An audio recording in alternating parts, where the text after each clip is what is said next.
Hello, dear students. Assalamu alaikum. I welcome all of you over here with a new lecture concerning the pollution caused by burning of coal and petroleum based fuels. ठीक है, जैसा कि आप जानते हैं कि coal and petroleum are formed from the biomass. Biomass से बनता है, ठीक है. Biomass is the mass or degradation product, anaerobically degradation product of plants and animals which is formed deep inside the soil. ठीक है, वहीं से कोल और पेट्रोलियम बनता है. तो जो प्लांट्स और एनिमल मैटर जो होता है उसमें डिफरेंट ऑर्गेनिक कंपाउंड्स होते हैं. Besides carbon and hydrogen they also contain nitrogen and sulphur elements. ठीक है, carbon and hydrogen, carbon hydrogen oxygen के अलावा जो प्लांट मटेरियल और एनिमल मटेरियल होता है उसमें सल्फर कंपाउंड्स भी होते हैं, sulphur compounds and nitrogen compounds. ठीक है, नाइट्रोजनस कंपाउंड्स. इट मीन्स आपका जो कोल है या फ्यूल जो है उसमें कार्बन होता है, उसमें हाइड्रोजन ऑक्सीजन भी होगा और साथ साथ में सल्फर एंड नाइट्रोजन कंपाउंड्स होंगे. ठीक है, तो जब बर्निंग होती है, जब कोल एंड पेट्रोलियम की कंबशन होती है, when coal and petroleum based fuels are burned, petroleum based fuels are burned. ठीक है, तो वहां पे क्या बनता है, वहां पे कार्बन डाइऑक्साइड भी निकलता है. वहां पे अगर in absence of in limited supply of oxygen में इसको बर्न करेंगे तो कार्बन मोनोऑक्साइड निकलेगा. यहाँ पे sulphur dioxide, oxides of sulphur और नाइट्रोजन ऑक्साइड्स निकलते हैं. ठीक है, नाइट्रोजन ऑक्साइड्स भी निकलते हैं during the combustion process of coal and petroleum based fuels. ठीक है, तो अगर हम बात करेंगे कार्बन डाइऑक्साइड की, तो when coal is burned, carbon dioxide जो है वो इमिट होगा in the form of gas in the atmosphere.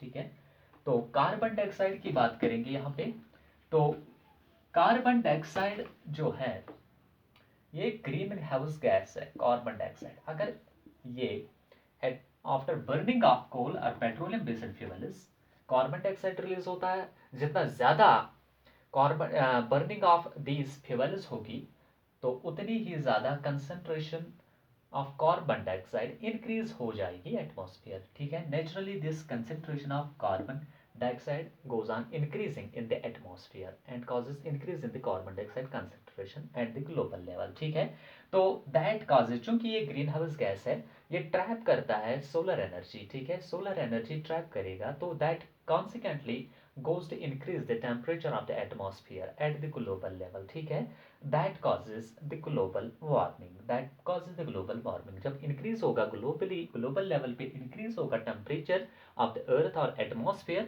due to the presence of, due to the increase in the concentration of carbon dioxide gas in the atmosphere globally. ठीक है, और all around the world. ठीक है, यहाँ पे क्या होगा, उससे जब टेम्परेचर इंक्रीज होगा तो नेचुरली टेम्परेचर का सेकेंडरी इफेक्ट तो आप जानते ही है कि डेजर्टिफिकेशन होती है, moisture content of the soil reduces, atmosphere में मॉइस्चर कंटेंट, तो ये चीज़ें होती है. ठीक है, तो that is that way carbon dioxide is harmful. ठीक है, नेक्स्ट जो गैस निकलता है दैट इज सल्फर डाइऑक्साइड. यहाँ अगर इन एब्सेंस और a limited supply of oxygen, if coal and petroleum based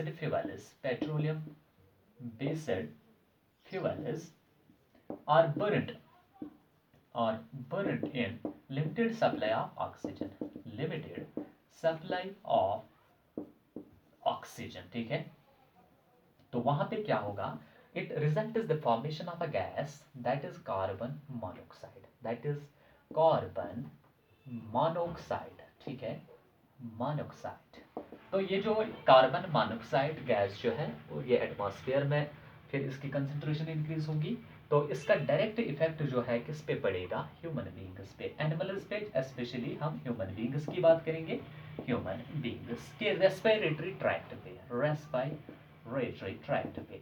तो यहाँ पे देखें कैसे रेस्पिरेटरी ट्रैक्ट पे इफेक्ट करेगा, कैसे ब्लड वेस्कुलर सिस्टम पे इफेक्ट, एडवर्स इफेक्ट होगा कार्बन मोनोऑक्साइड का। ठीक है, सबसे पहले मैं ब्लड वेस्कुलर सिस्टम की बात करूंगा। कार्बन मोनोऑक्साइड की कंसेंट्रेशन इंक्रीज होती है एटमॉस्फेयर में, तो हम इनहेल करेंगे ऑक्सीजन के साथ साथ कार्बन मोनोऑक्साइड भी। ठीक है, तो कार्बन मोनोऑक्साइड हमारे ब्लड में, ब्लड स्ट्रीम में एंटर होगा, तो विच रिजल्ट वहां से क्या है कि कार्बन मोनोऑक्साइड को ज़्यादा एफिनिटी है हीमोग्लोबिन के साथ। ठीक है, तो यूजुअली हीमोग्लोबिन जो रेस्पिरेटरी पिगमेंट है, हीमोग्लोबिन जो रेस्पिरेटरी पिगमेंट है ये ऑक्सीजन को कैरी करता है in the form of oxy haemoglobin. ठीक है, one molecule of haemoglobin reacts with 4 oxygen atoms to form oxy haemoglobin. ठीक है, ऑक्सी हीमोग्लोबिन मॉलिक्यूल। तो ये oxy haemoglobin in the form of oxy haemoglobin molecule यानी कि ट्रांसफर होता है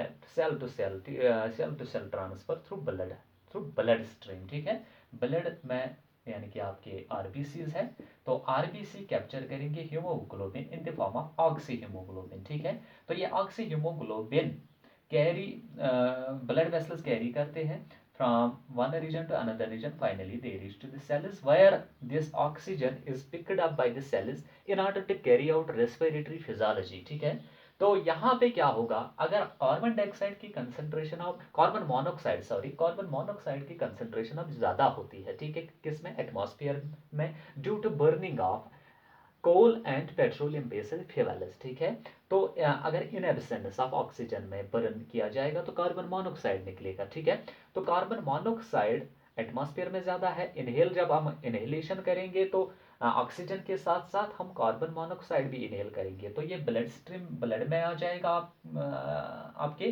तो फिर क्या है, वहां पे जो हीमोग्लोबिन है इसको it has more affinity with carbon monoxide as compare to oxygen molecule. ठीक है, वहां पे ये हीमोग्लोबिन आपका ऑक्सीजन के साथ कम ही मिलेगा, तो कार्बन मोनोऑक्साइड के साथ ये ज्यादा रिएक्ट होगा, तो बनाएगा कार्बोक्सी हीमोग्लोबिन। ठीक है, तो कार्बोक्सी हीमोग्लोबिन की तो जरूरत है ही नहीं सेल्स को रेस्पिरेटरी फिजियोलॉजी को अंजाम देने के लिए। तो ये वहां पे क्या होगा, वहां पे रेस्पिरेटरी डिस्ट्रेस बोलते हैं उसको, रेस्पिरेटरी डिस्ट्रेस होगा, तो उस वाले सिलसिले में क्या होता है, उस वाले मैकेनिज्म में क्या होता है, आपके जो सेल्स है वो ऑक्सीजन डिफिशिएंट मतलब वो उनमें ऑक्सीजन डिफिशिएंसी हो जाएगी, तो condition is known as hypoxia. ठीक है, हाइपोक्सिया के साथ साथ फिर क्या होगा, उसके साथ साथ फिर रेस्पिरेटरी मैकेनिज्म रुक जाएगा, यानी कि इंटरनल सेलुलर रेस्पिरेटरी मैकेनिज्म रुक जाएगा, just like Krebs cycle and glycolysis पे असर पड़ेगा। तो कॉन्सिक्वेंटली आपका जो है रेस्पिरेटरी सिस्टम जो है टोटली रेस्पिरेटरी फिजियोलॉजी है, इंटरनल रेस्पिरेशन की बात कर रहे हैं, सेलुलर रेस्पिरेशन की बात करें, वहां पे एटीपी नहीं निकलेंगे जब ऑक्सीडेशन रिडॉक्स रिएक्शन प्रोसेस नहीं होगी, क्योंकि कार्बन मोनोऑक्साइड की जरूरत नहीं है in order to perform in respiratory internal cellular respiratory physiology. तो वहां पे क्या होगा, वहां पे ऑक्सीजन डिफिशिएंसी होगी, later that will consequently lead there arrest of, यानी कि arrest of glycolysis and Krebs cycle. जब ये चीजें अरेस्ट होगी तो नेचुरली एनर्जी वहां से नहीं निकलेगी, अब सेल को एनर्जी अब अवेलेबल नहीं होगी। ठीक है, तो with the result cell will die and individual will die. ठीक है, it will cause death to the individual system. तो कार्बन मोनोऑक्साइड। ठीक है, next is sulphur dioxide and nitrogen oxides. ठीक है, sulphur dioxide and nitrogen oxides। देखो बेटा क्या है, यहाँ पे मैंने बोला कि बायोमास से ही कोल एंड पेट्रोलियम बनता है, तो बायोमास में ये तो प्लांट और एनिमल मैटर कहलाता है आपका, तो वहां पे प्रोटीन, एमिनो एसिड, बाकी चीजें, मीनस कार्बन, ऑक्सीजन और हाइड्रोजन के साथ साथ आपको वहां नाइट्रोजन के कंपाउंड्स होंगे, सल्फर के कंपाउंड्स होंगे, लेकिन जब इसको बर्न करेंगे इन प्रेजेंस ऑफ ऑक्सीजन तो नाइट्रोजन डाइऑक्साइड बनाएगा, सल्फर डाइऑक्साइड बनाएगा, trioxide extra, oxides of sulphur and oxides of nitrogen will be released after combustion of coal and petroleum based products. ठीक है, तो फिर क्या होगा, फिर आपका सल्फर डाइऑक्साइड, नाइट्रोजन डाइऑक्साइड निकलेगा वहां से। तो ये इनकी जो कंसंट्रेशन एटमॉस्फेयर में इंक्रीज होगी, ठीक है, एटमॉस्फेयर में इनकी कंसंट्रेशन इंक्रीज हो जाएगी। शाबाश बेटा। तो उसके बाद क्या होगा, उसके बाद naturally as a natural inhalation process by the animal systems, specially हम बात करेंगे ह्यूमन बींग्स की, ठीक है, ह्यूमन बींग्स की बात करेंगे। तो ह्यूमन बींग्स जब इनहेल करेंगे तो इनहेलेशन के साथ साथ ऑक्सीजन के साथ साथ वो सल्फर डाइऑक्साइड्स और नाइट्रोजन डाइऑक्साइड्स भी लेंगे, क्योंकि एटमॉस्फेयर में उसकी कंसंट्रेशन अब बढ़ रही है due to combustion of these things here है, coal and petroleum based fuels. तो उसके साथ साथ क्या है, इनहेलेशन कर गए हम nitrogen oxides and sulphur dioxide, ठीक है। तो वो क्या करेगा, it leads the inflammation of bronchus bronchioles, ठीक है, इन्फ्लेमेशन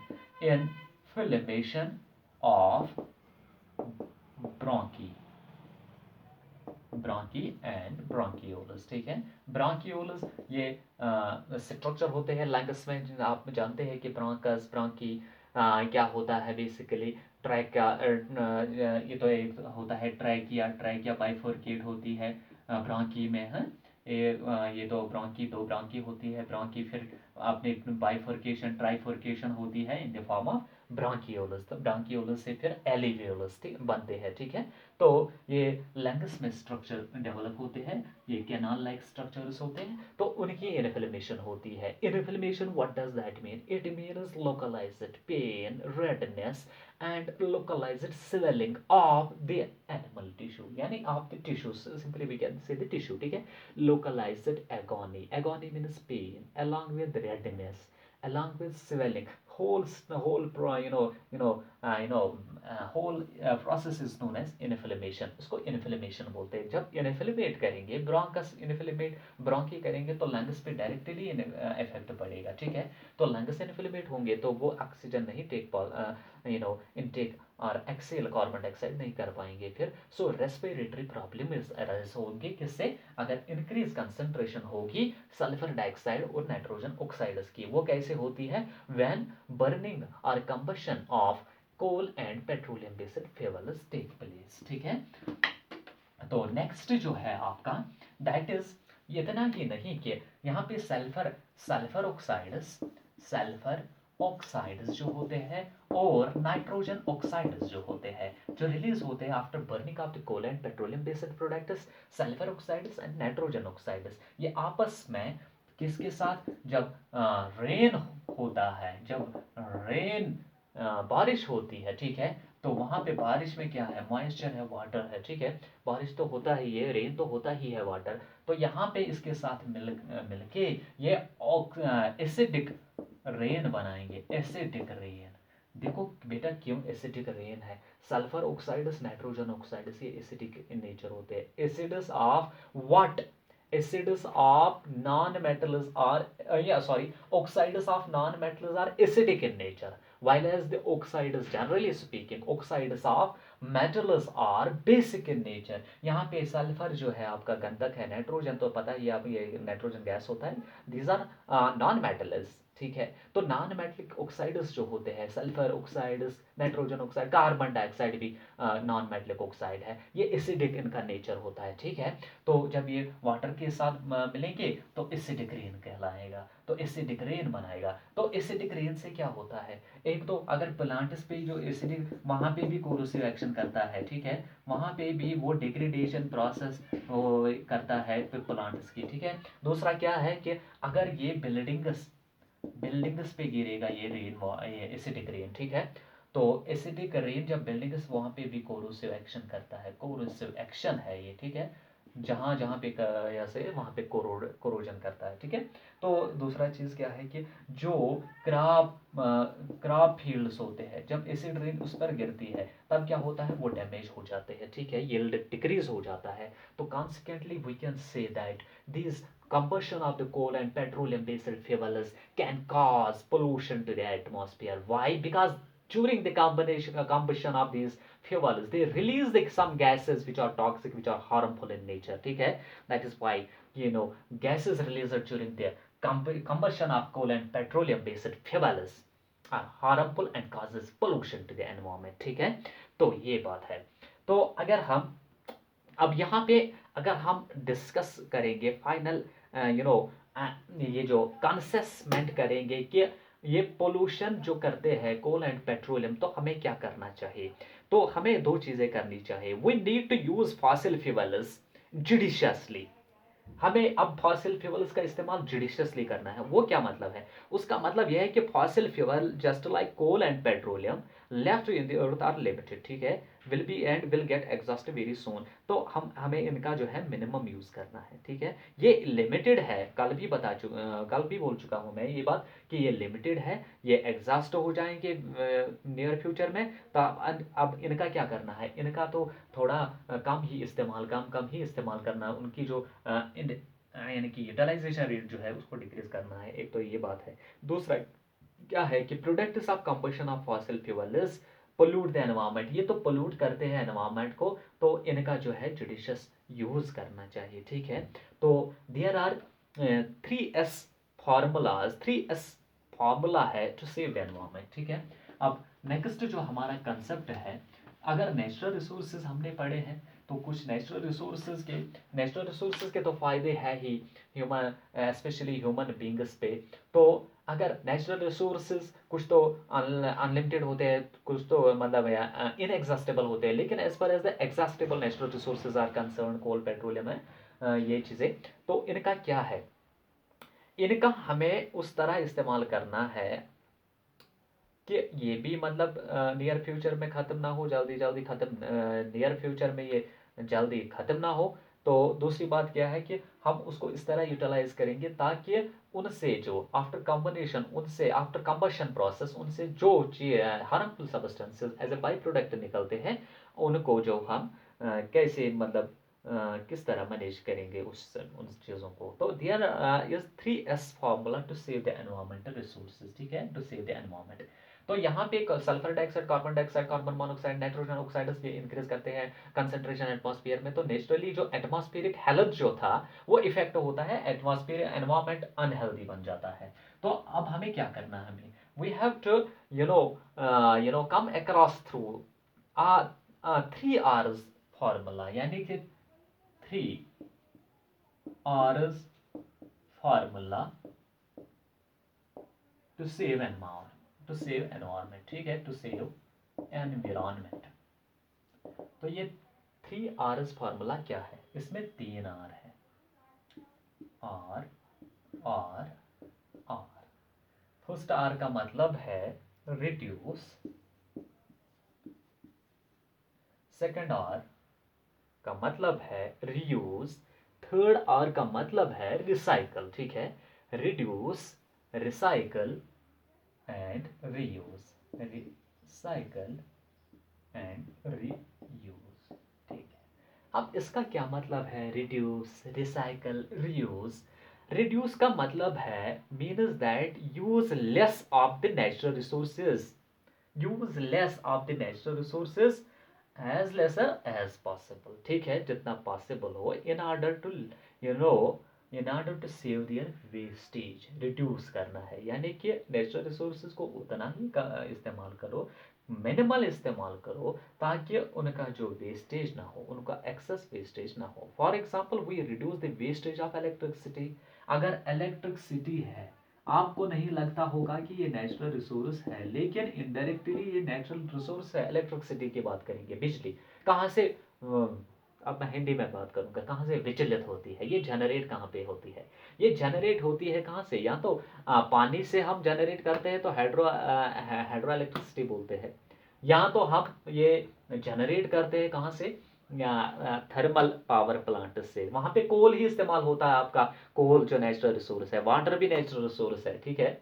तो वहां से थर्मल पावर प्लांट्स में थर्मल इलेक्ट्रिसिटी जनरेट की जाती है, ठीक है। थर्म मीन्स हीट, हीट कहाँ से आती है, कोल को बर्न किया जाता है वहां पे, वहां से हीट निकलती है, तो वही हीट मतलब उसी हीट से जो मैकेनिकल वर्क करवाया जाता है, टर्बाइन रन किए जाते हैं, वहां से भी इलेक्ट्रिसिटी फिर जनरेट होती है, ठीक है। तो इलेक्ट्रिसिटी अगरचे नेचुरल रिसोर्स नहीं है, लेकिन natural resources are being utilised in order to generate this electricity, either hydroelectricity or thermal hydro thermal electricity, ठीक है. Hydroelectricity means electricity which has been generated from by utilization of a natural resource, that is water, and thermal electricity is the electricity which has been generated by utilizing the energy from the coal as a natural resource, ठीक है. वहाँ पे heat use करते हैं in order to generate the electricity. लेकिन यहाँ पे electricity की ज़्यादा ज़रूरत है. अगर हम सेव करेंगे इलेक्ट्रिसिटी को बचत, तो कॉन्सिक्वेंटली कोल पे मतलब वो कम असर पड़ेगा, वाटर पे भी कम असर पड़ेगा. Water as a natural resource, ठीक है.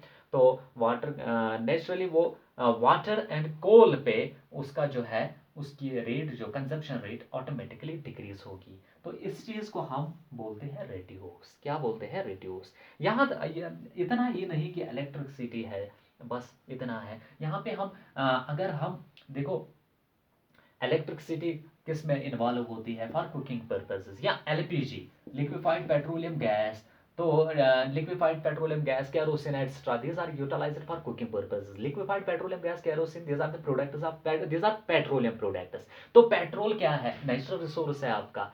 अगर यहाँ पे लिक्विफाइड पेट्रोलियम गैस ज़्यादा इस्तेमाल होता है फॉर कुकिंग पर्पसेस, ठीक है, और फॉर एनीथिंग एल्स, तो इसका असर नेचुरली किस पर पड़ेगा? Petroleum products. तो पेट्रोल आपका नेचुरल लिमिटेड नेचुरल रिसोर्स है, तो कॉन्सिक्वेंटली उसकी जो कंसंट्रेशन है वो डिक्रीज हो जाएगी. तो वेरी नियर फ्यूचर में वो डिप्लीट हो जाएगा, वो नेचुरल रिसोर्स एग्जॉस्ट होगा कंप्लीटली. अब क्या करेंगे हम? अगर लिक्विफाइड पेट्रोलियम गैस और केरोसिन ऑयल जो है वो अगर वो इस्तेमाल होता है फॉर कुकिंग पर्पस, तो किसी जगह जहाँ पे पॉसिबल है वहाँ पे हम सोलर कुकर्स क्यों नहीं इस्तेमाल करेंगे? सोलर कुकर्स का इस्तेमाल किया जाए, हाँ, ठीक है. Solar cookers for cooking purpose, ताकि एलपीजी और केरोसिन पे जो कंजप्शन है वो कम हो जाएगी. जब एलपीजी केरोसिन कंजप्शन कम हो जाएगी तो नेचुरली आपका जो है पेट्रोलियम प्रोडक्ट बढ़ जाएंगे. तो in this way you can reduce it, ठीक है. कम करना है तो alternative source of sources of energy आपको इस्तेमाल करने हैं. सोलर कुकर्स, ठीक है. तो solar cookers for cooking food, ठीक है. We can reduce the use of petroleum by walking और cycling for a short distance as well, ठीक है. यहाँ पे दूसरा क्या है कि अगर डीजल और पेट्रोल कहाँ पे इस्तेमाल होता है? मोटर व्हीकल्स में, in order to run the vehicles, तो उस हम एक जगह से दूसरी जगह, फिर इंसान एक जगह से दूसरी जगह जाता है व्हीकल्स में, मोटर व्हीकल्स, तो वो किस पे चलते हैं? वो डीजल और पेट्रोलियम पे काम करते हैं. वही उनका जो हाइड्रोकार्बन उनमें बॉन्ड ब्रेक होता है, chemical energy get is converted into mechanical work दिया, ठीक है. वही फंडा है वहाँ पे. अब क्या है कि अगर जितना ज़्यादा डीजल पेट्रोलियम इस्तेमाल होता है तो उतना ही मतलब पेट्रोलियम प्रोडक्ट्स जो है उतने ही साफ होते चले जाएंगे, यानी कि खत्म होते चले जाएंगे. तो time will come when there will be nothing, there will be nothing available, no petroleum products will be available for running the vehicles, ठीक है. तो इसमें क्या करेंगे हम? साइकिल्स इस्तेमाल कर सकते हैं आप, ठीक है.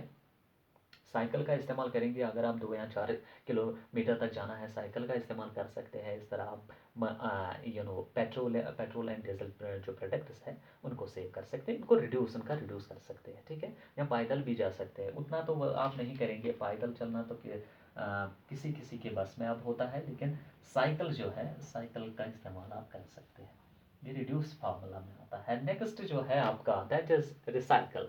तो रिसाइकल का फंडा क्या है? रिसाइकल, रि मीन्स दोबारा, again, cycle means cyclic process, वो प्रोसेस जो रिपीट होती है, ठीक है. तो रिपीटेशन का क्या मतलब है? Recycling means that we should collect the use and discarded items of paper, ठीक है. रिसाइकलिंग मीन्स दैट जो आपने यूज किया कोई भी चीज, वो भी किसी के ना किसी सोर्स से आता है, ठीक है. आपके पेपर है, प्लास्टिक है, गिलास है, मेटल मिनरल्स, वो तो मिनरल, वही मिनरल नेचुरल रिसोर्स से ही आता है. एंड उनका क्या करना है? जब आपने उसका इस्तेमाल किया है ना, तो वापस यानी कि इंडस्ट्री में उसको अगर हम बेचेंगे, इंडस्ट्रीज, ठीक है, इंडस्ट्रीज एंड फैक्ट्रीज में, उनको फिर से दोबारा उन्हीं जो ऑलरेडी जो वेस्ट जो हमने इस्तेमाल किया, डिस्कार्ड जो हो चुके होते हैं, पेपर जो हमने यूज़ किया अब डिस्कार्डेड पेपर है, प्लास्टिक बोतल्स हमने इस्तेमाल किया अब डिस्कार्डेड है, गिलास है, बाकी चीज़ें मेटल्स है, उनको नए सिरे से हम कहाँ? इंडस्ट्री और फैक्ट्रीज में बेच देंगे.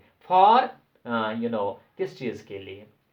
to resynthesize the material again for making the fresh paper, used paper से fresh paper आप what we can it बना सकते हैं इंडस्ट्री में, है पेपर इंडस्ट्री में.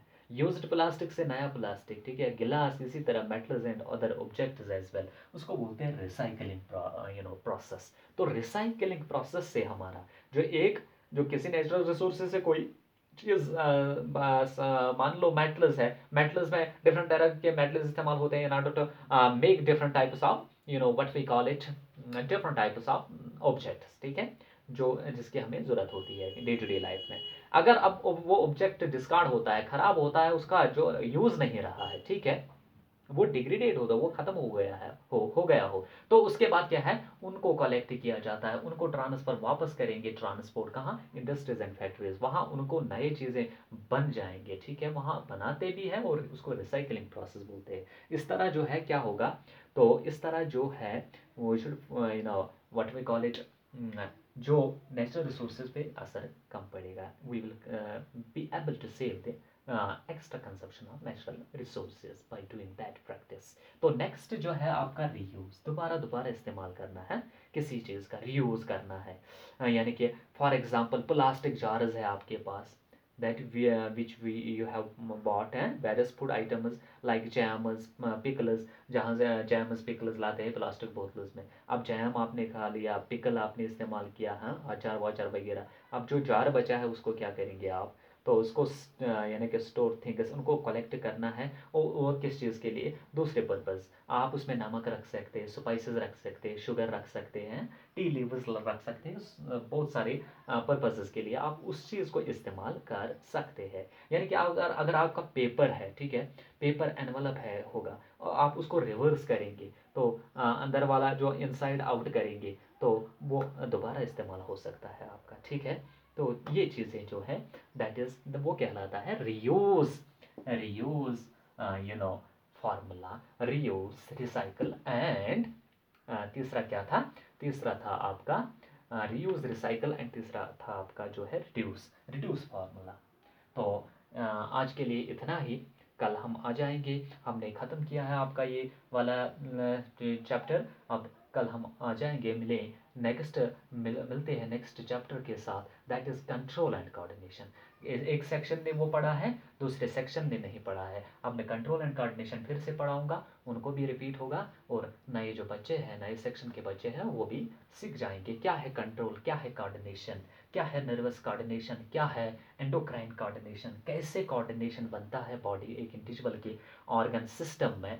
तो वो चीज़ें इंशाल्लाह कल नेक्स्ट लेक्चर के साथ मिलते हैं, तब तक के लिए अल्लाह हाफिज़, अपना ख्याल रखिएगा, और साथ में मेहनत की काफ़ी ज़रूरत है।